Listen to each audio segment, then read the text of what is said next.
Avez-vous déjà ressenti cette profonde incompréhension face à la réussite des autres? Vous vous êtes sûrement déjà demandé comment il était possible qu'une personne brillante, dotée d'un quotient intellectuel hors norme et de diplômes universitaires prestigieux, se retrouve constamment à découvert à la fin du mois. Et à l'inverse, comment se fait-il qu'une personne moyenne, sans aucune éducation financière formelle, parvienne à se bâtir un empire immobilier ou un portefeuille d'investissement massif? La réponse à ce paradoxe est l'une des révélations les plus bouleversantes de la finance moderne.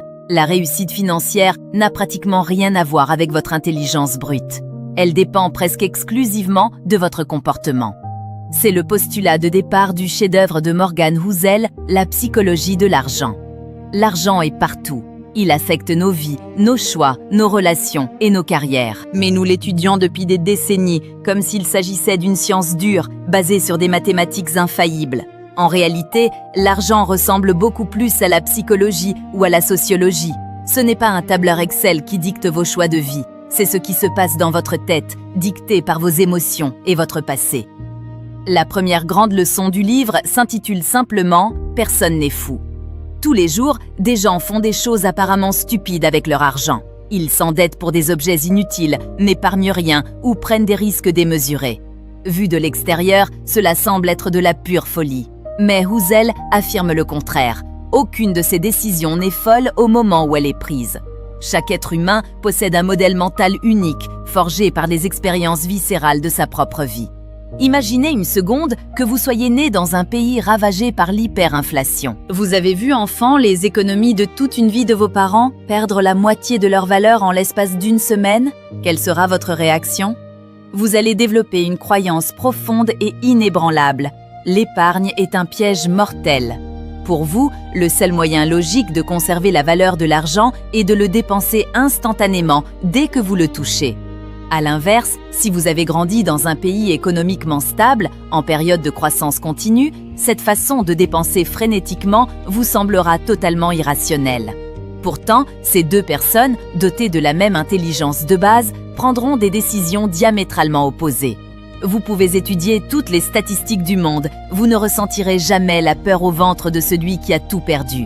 Personne n'est fou.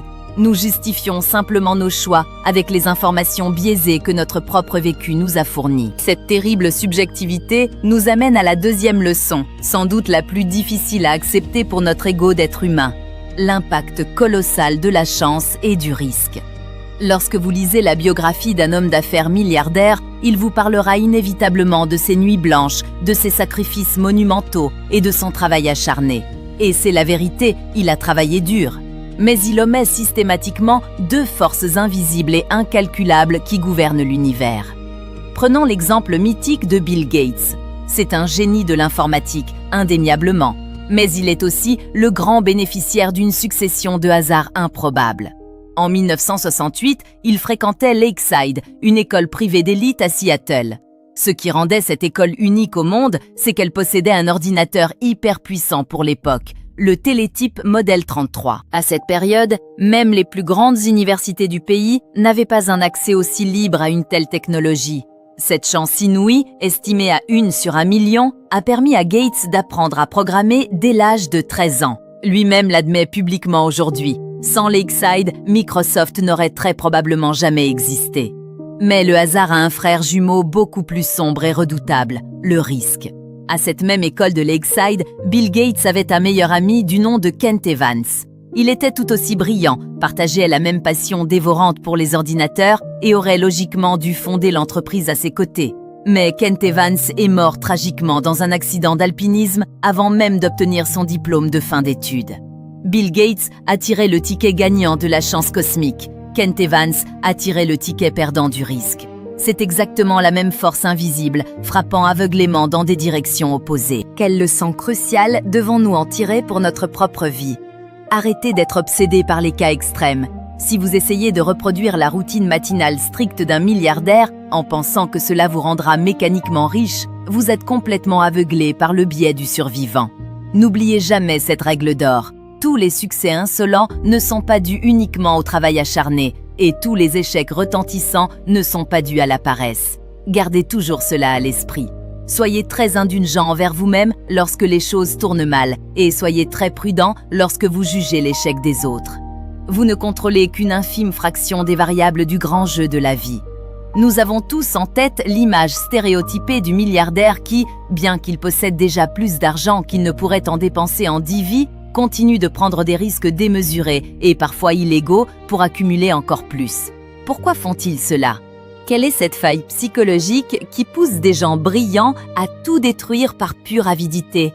C'est le cœur de la 3e leçon du livre, le danger mortel du jamais assez. Pour illustrer ce concept, l'auteur s'appuie sur une anecdote fascinante. Lors d'une soirée somptueuse organisée par un milliardaire de la finance sur l'île de Shelter Island, l'écrivain Kurt Vonnegut fait remarquer à son ami, le romancier Joseph Heller, que leur riche hôte a gagné plus d'argent en une seule petite journée de travail que ce que Heller a gagné dans toute sa vie avec son roman à succès. Heller le regarde calmement et lui répond « C'est vrai, mais moi, j'ai une chose qu'il n'aura jamais. J'en ai assez. » Ce mot « assez » est l'un des concepts les plus puissants et les plus rares en finance. Prenez l'histoire tragique de Rajat Gupta. Cet homme avait une trajectoire de vie absolument exceptionnelle. Orphelin pendant son adolescence, il a surmonté tous les obstacles pour obtenir un prestigieux MBA à l'université de Harvard et devenir, à la force de son intellect, le grand PDG du cabinet de conseil McKinsey. En 2008, la valeur de son patrimoine personnel était estimée à la somme astronomique de 100 millions de dollars. Avec 100 millions, vous pouvez tout acheter, tout faire et mettre votre famille à l'abri pour des générations. Mais pour Gupta, ce n'était pas assez. Il voulait devenir milliardaire. En plein cœur de la crise financière de 2008, alors qu'il siégeait au conseil d'administration de la puissante banque Goldman Sachs, Gupta apprend une information confidentielle de la plus haute importance. Le légendaire Warren Buffett a décidé d'investir secrètement 5 milliards de dollars pour sauver la banque. C'est une bouée de sauvetage qui va faire exploser le cours de l'action. Ayant cette information avant le grand public, Gupta craque. La cupidité prend le contrôle. Il achète secrètement des actions pour s'enrichir sur cet événement. Ce délit d'initié sera découvert. Résultat, arrestation, condamnation et un aller simple pour la prison. Il a détruit sa réputation, sa carrière et sa liberté pour de l'argent dont il n'avait absolument aucun besoin. La compétence financière la plus difficile à maîtriser n'est pas de choisir les bonnes actions en bourse, c'est de faire en sorte que la ligne d'arrivée cesse de reculer. Si vos désirs augmentent plus vite que vos revenus, vous serez condamné à une insatisfaction perpétuelle. Et la cause numéro 1 de cette tragédie, c'est la comparaison sociale. Le capitalisme est un jeu truqué si vous vous comparez à d'autres voisins. Il y aura toujours quelqu'un qui gagne plus que vous, qui a une plus grande maison ou un titre plus ronflant. Si vous participez à cette course à l'ego, vous finirez par risquer des choses qui n'ont pas de prix. Votre réputation, votre famille, votre liberté, pour obtenir des choses qui n'ont aucune vraie valeur. Le véritable bonheur financier, c'est de définir ses propres règles et de savoir s'arrêter. Si vous avez compris la puissance de la satisfaction, vous êtes prêt pour la 4e leçon, le véritable secret de la création de richesses mathématiques, les composés confondants. Il existe des milliers de livres écrits sur les stratégies d'investissement de Warren Buffett. On y décortique ses méthodes d'analyse, sa façon de lire les bilans comptables, sa philosophie d'entreprise. On érige son intelligence financière en dogme absolu. Sa fortune dépasse aujourd'hui les 80 milliards de dollars. Il est indéniablement un investisseur de génie. Mais tous ces livres passent à côté du véritable secret de sa richesse. Le secret de Warren Buffett n'est pas seulement son taux de rendement. Son secret absolu, c'est le temps. Buffett n'a pas commencé à investir à 30 ans. Il a commencé à l'âge de 10 ans. Si vous prenez une calculatrice et que vous analysez la courbe de sa fortune, vous découvrirez une statistique absolument hallucinante. Plus de 90% de la fortune totale de Warren Buffett a été accumulée après son 50e anniversaire. C'est la magie pure et brutale des intérêts composés. La plus grande erreur des investisseurs amateurs est de chercher le coup de circuit, le rendement spectaculaire de 100% en un mois sur une crypto-monnaie ou une action à la mode. L'investissement intelligent ne consiste pas à obtenir le rendement le plus élevé possible sur une courte période. L'investissement intelligent consiste à obtenir des rendements assez bons Et surtout, des rendements que vous pouvez maintenir sans interruption pendant 30, 40 ou 50 ans. Comme le dit si bien Charlie Munger, le partenaire historique de Buffett, la première règle des intérêts composés est de ne jamais les interrompre inutilement. Le temps est le levier le plus puissant de l'univers financier. Laissez-le faire son travail en silence. S'il existe des milliers de livres, de séminaires et de gourous sur Internet pour vous apprendre comment devenir riche, il règne un silence assourdissant sur une compétence pourtant infiniment plus vitale. Comment rester riche? C'est la 5e grande leçon de la psychologie de l'argent. Gagner de l'argent et conserver cet argent exige des états d'esprit non seulement différents, mais diamétralement opposés. Pour devenir riche, vous devez être fondamentalement optimiste. Vous devez oser prendre des risques, sortir de votre zone de confort, parier sur l'avenir et vous faire connaître. Mais pour rester riche, cet optimisme aveugle devient votre pire ennemi. Conserver sa richesse nécessite un cocktail psychologique très particulier. Une bonne dose de frugalité mélangée à une véritable paranoïa. Vous devez avoir l'humilité d'accepter qu'une partie de votre succès est due à la chance et la terreur constante que ce que vous avez bâti puisse vous être arraché à tout moment par une crise imprévue. Comme nous l'avons vu, les intérêts composés ressemblent à la plantation d'une forêt. La première année, vous ne voyez rien. Au bout de 10 ans, vous avez quelques arbres. Au bout de 50 ans, vous avez un écosystème majestueux. Mais pour que cette magie opère, il y a une condition absolue. Vous devez survivre. Vous devez survivre aux krachs boursiers, aux récessions économiques, aux bulles spéculatives et aux paniques mondiales.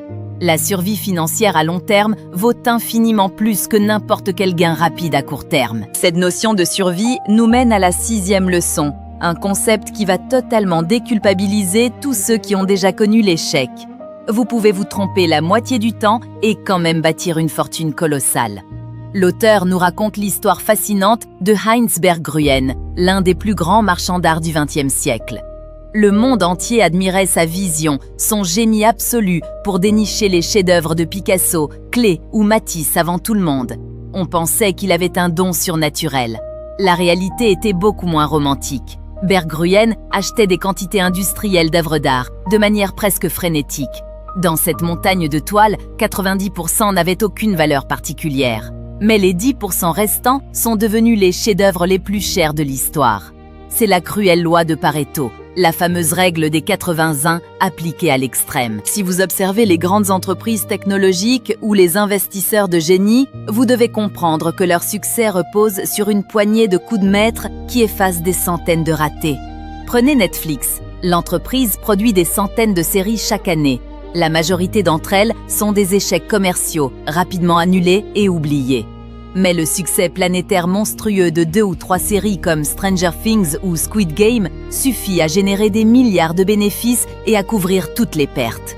Warren Buffett lui-même l'admet. Au cours de sa très longue vie, il a possédé des actions dans plus de 400 entreprises différentes. Mais la quasi-totalité de son immense fortune ne provient que de la performance exceptionnelle de 10 d'entre elles. N'ayez pas peur de vous tromper. L'échec n'est pas une anomalie dans le processus de la richesse, c'est une composante mathématique obligatoire. Mais alors, pourquoi supporter toutes ces épreuves? Quel est le but ultime de cette accumulation financière? C'est la 7e leçon, la liberté. L'auteur, Morgan Housel, confie une expérience personnelle très intime. Jeune étudiant, son rêve absolu était de devenir banquier d'affaires. Dans son esprit, ces hommes gagnaient des millions, portaient des costumes sur mesure et devaient donc être les personnes les plus heureuses sur Terre. Il travaille comme un forcené et décroche enfin le poste de ses rêves. Dès le premier jour, il comprend pourquoi le salaire est si élevé. Il est devenu l'esclave absolu de son entreprise. Il gagne énormément d'argent, mais son employeur contrôle chaque minute de son existence, jour et nuit, week-end inclus. Il n'a plus le temps de dormir, de voir sa famille, de vivre. Au bout d'un mois de ce cauchemar éveillé, il démissionne, brisé. Il vient de comprendre à ses dépens la vérité fondamentale de l'argent. L'argent n'est pas fait pour acheter des voitures de sport ou des montres en or.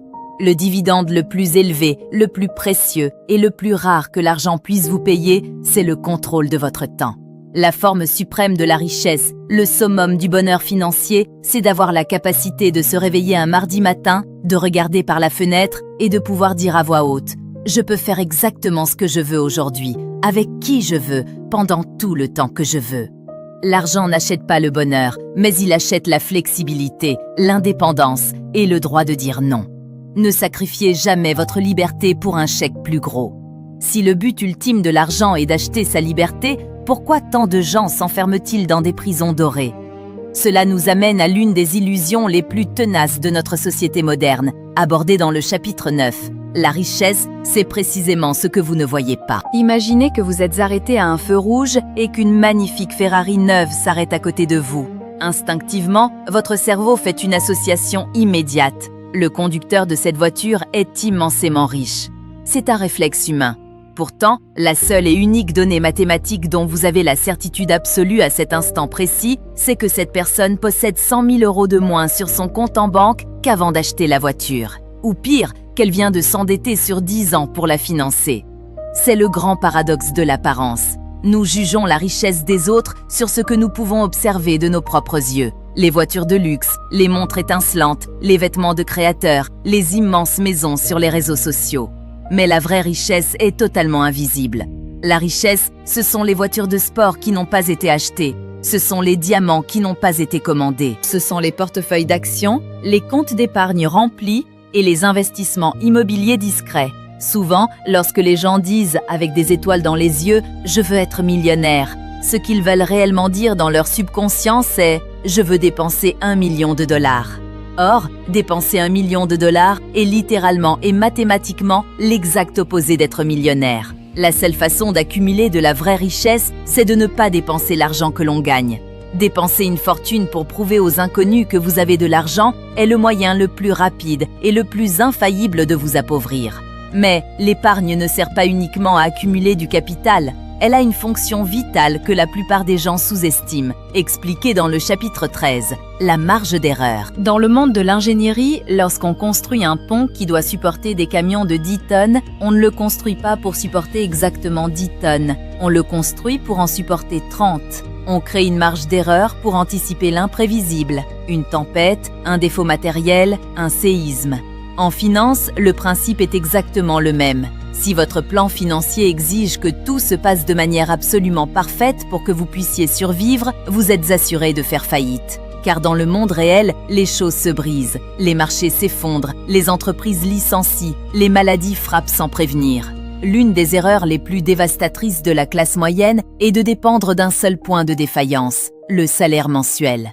S'ils perdent leur emploi, le château de cartes s'effondre en 30 jours.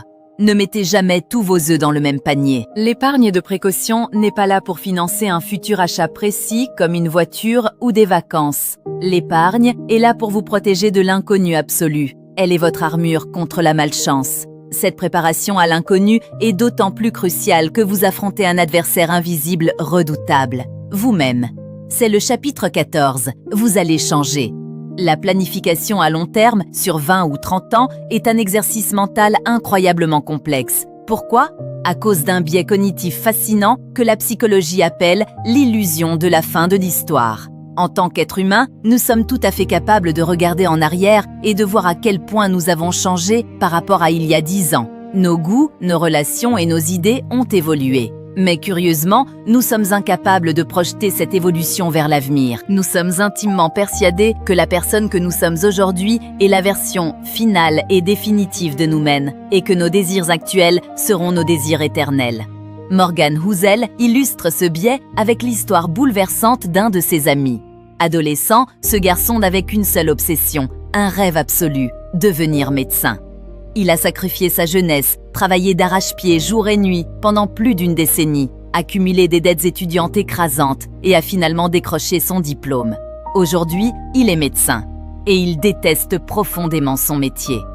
Le jeune homme de 18 ans qui a pris cette décision n'est pas le même homme que l'adulte de 30 ans qui en subit les conséquences.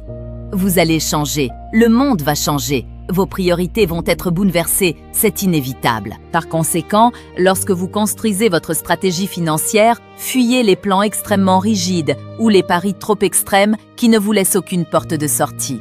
Maintenez de la flexibilité. La liquidité financière et la marge d'erreur vous donneront le luxe absolu de pouvoir changer d'avis en cours de route sans détruire votre vie. Rien n'est gratuit dans ce monde, tout a un prix. Mais le grand drame de l'argent, c'est que ses coûts les plus élevés ne figurent jamais sur une étiquette avec un code barre. C'est la 15e leçon, tout se paie. Si vous voulez vous acheter une belle montre de luxe, vous en connaissez le prix exact en euros. Mais si vous voulez bâtir un portefeuille d'investissement florissant qui vous rendra libre, quel est le véritable prix à payer? Ce prix ne se paie pas en monnaie trébuchante, il se paie avec vos émotions. Pour réussir en tant qu'investisseur sur le long terme, vous allez devoir payer le prix fort. L'incertitude constante, le doute, l'angoisse et la peur viscérale face à la volatilité des marchés. Les krachs boursiers, les corrections sévères et les crises économiques ne sont pas des punitions divines ou des amendes pour avoir fait une erreur stratégique. Ce sont simplement les frais d'admission. C'est le prix de votre billet pour entrer dans le grand parc d'attractions de la création de richesses exponentielles. Si vous refusez de payer ce prix émotionnel, si vous paniquez et vendez tous vos actifs à la première baisse pour retrouver un faux sentiment de sécurité, vous resterez pour toujours à l'extérieur. Acceptez la volatilité non pas comme une anomalie terrifiante, mais comme le coût normal et inévitable de votre future liberté. Pourtant, même en acceptant ce coût émotionnel, des millions de personnes se font ruiner lors des grandes bulles financières. Pourquoi? À cause d'une erreur tragique expliquée dans le 16e chapitre, nous oublions que les autres acteurs du marché ne jouent pas au même jeu que nous. Imaginez que vous êtes un investisseur de long terme, vous épargnez sagement pour votre retraite dans 30 ans. Vous regardez les informations et vous voyez des foules acheter frénétiquement les actions d'une entreprise technologique dont le prix explose de manière irrationnelle. Par peur de rater l'opportunité, le fameux syndrome FOMO, vous cédez à la pression sociale et vous achetez à votre tour. C'est une erreur mortelle. Pourquoi? Parce que ceux qui ont fait monter les prix sont très probablement des spéculateurs à très court terme. Leur agenda caché est de revendre ces actions dans les 2 prochaines heures pour faire un petit profit immédiat. Ils se moquent éperdument de la valeur réelle de l'entreprise ou de ce qu'elle deviendra dans 10 ans. En suivant aveuglément leurs signaux d'achat, vous avez calqué votre propre stratégie de long terme sur les actions impulsives de joueurs à court terme. C'est la recette absolue du désastre. Identifiez précisément à quel jeu vous jouez, écrivez vos propres règles et ne prenez absolument jamais de conseils auprès de personnes qui jouent à un jeu différent du vôtre. Enfin, pour clore cette exploration vertigineuse de notre psychologie, il est indispensable de comprendre notre relation toxique avec les mauvaises nouvelles. C'est la redoutable séduction du pessimisme. Avez-vous remarqué à quel point les prophètes de l'apocalypse financière captivent toujours l'audience ? Si un expert en costume vous dit à la télévision que les marchés vont s'effondrer, que l'inflation va détruire la société et que le chômage va exploser, vous l'écoutez avec une attention et un respect absolu. Le pessimisme a toujours l'air incroyablement intelligent, profond et urgent. À l'inverse, si quelqu'un vous affirme que tout ira bien et que l'économie va continuer à croître, il passe immédiatement pour un idiot naïf ou un vendeur de rêves. Cette asymétrie est ancrée dans notre évolution biologique. Nos lointains ancêtres, qui prêtaient une attention paranoïaque aux mauvaises nouvelles, comme l'approche d'un prédateur, survivaient, tandis que les optimistes insouciants se faisaient dévorer. Mais dans le monde de l'économie moderne et de l'investissement, ce vieux réflexe biologique est un handicap majeur. La réalité historique prouve que l'optimisme est de loin le pari le plus rationnel et le plus lucratif. Le monde a une tendance naturelle, mathématique et obstinée à s'améliorer. Pourquoi? Parce que la nécessité est la mère de toute innovation. Les crises majeures créent des problèmes gigantesques, c'est indéniable. Mais ces mêmes problèmes forcent l'humanité à chercher des solutions révolutionnaires par pur instinct de survie et par soif de profit. Prenez l'exemple du Japon au lendemain de la Seconde Guerre mondiale. Le pays était un vaste champ de ruines, littéralement réduit en cendres, son économie anéantie, sa population décimée. Si l'on vous avait dit, à ce moment précis, que ce pays dévasté allait devenir l'une des plus grandes puissances technologiques et économiques du globe en seulement quelques décennies, n'importe quel analyste pessimiste aurait hurlé à la folie furieuse. Et pourtant, la nécessité absolue de survivre a poussé ce peuple à l'excellence. Tôt ou tard, face à l'adversité, le génie humain fait émerger des solutions. L'optimisme, le vrai, n'est pas le fait de croire aveuglément qu'il n'y aura plus jamais de tempête ou de récession. L'optimisme, c'est la conviction profonde et inébranlable que vous survivrez à ces tempêtes et que la courbe de la croissance humaine finira toujours par repartir à la hausse.